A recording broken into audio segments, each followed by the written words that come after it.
perkenalkan nama saya Nur Kalbi Aziza, NIM B1A2190019 dari Prodi D3 Farmasi Universitas Megareski Makassar. Di sini saya akan memaparkan sedikit materi tentang Sistem Pengendalian Usaha atau AHES. Berikut cuplikannya. Sistem Tata Udara atau Air Handling System atau AHES. Air Handling System atau AHES merupakan cermin penerapan CGMP dan yang membedakan industri farmasi dengan industri lain. AHES harus terkendali dan terkualifikasi, serta dipantau dan dilaksanakan secara cermat sesuai dengan regulasi atau persyaratan yang berlaku. AHU atau AHES terdiri dari beberapa mesin atau alat yang masing-masing memiliki fungsi yang berbeda.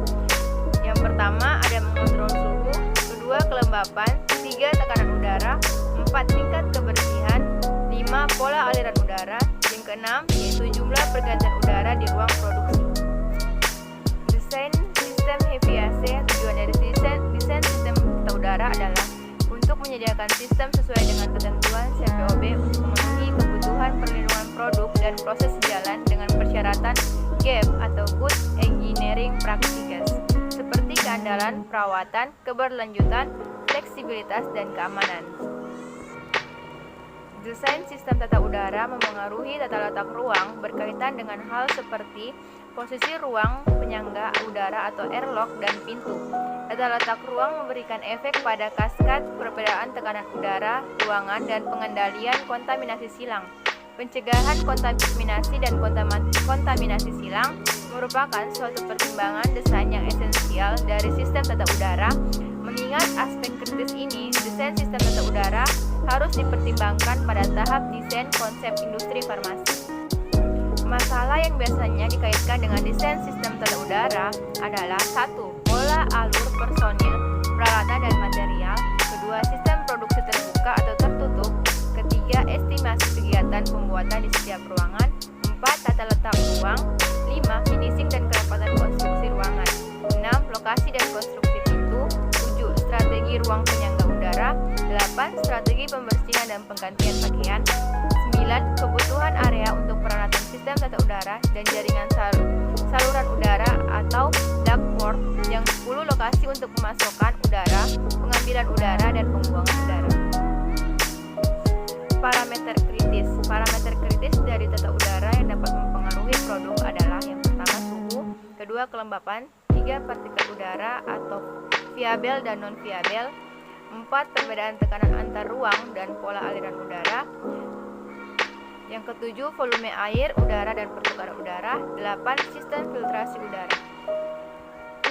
Pertimbangan yang pertama ada klasifikasi ruang, produk atau bahan yang digunakan, jenis proses pada cairan semi padat atau steril, kemudian proses terbuka atau tertutup.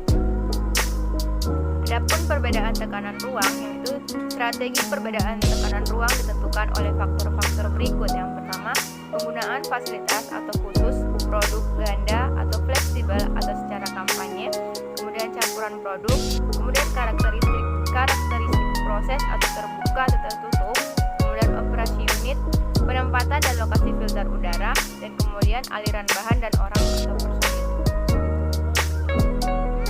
Tipe-tipe dasar desain HVAC yaitu ada 3 kategori dasar untuk sistem tata udara. Yang pertama, sistem udara segar 100% atau sekali lewat atau full fresh air atau one stroke. Kemudian yang kedua, sistem resirkulasi, dan yang ketiga, sistem ekstraksi atau exhaust. Pengkajian risiko. Pengkajian risiko digunakan sebagai suatu proses untuk mengevaluasi dampak sistem atau komponen terhadap mutu produk.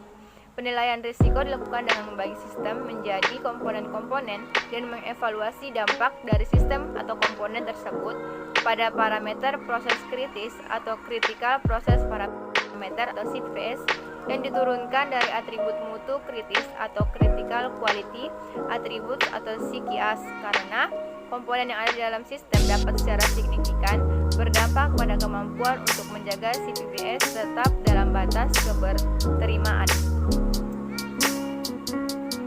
Risiko dan dampak potensial suatu kegagalan sistem hendaklah dikaji oleh ahli tata udara udara dengan mempertimbangkan semua moda kegagalan yang potensial, misal kegagalan aliran udara, kegagalan filter atau kehilangan pengendalian partikel udara atau kontaminasi silang, kemudian kegagalan pengendalian kelembapan, dan kegagalan satu unit penanganan udara yang dapat menyebabkan gangguan pada perbedaan tekanan yang dihasilkan oleh unit penanganan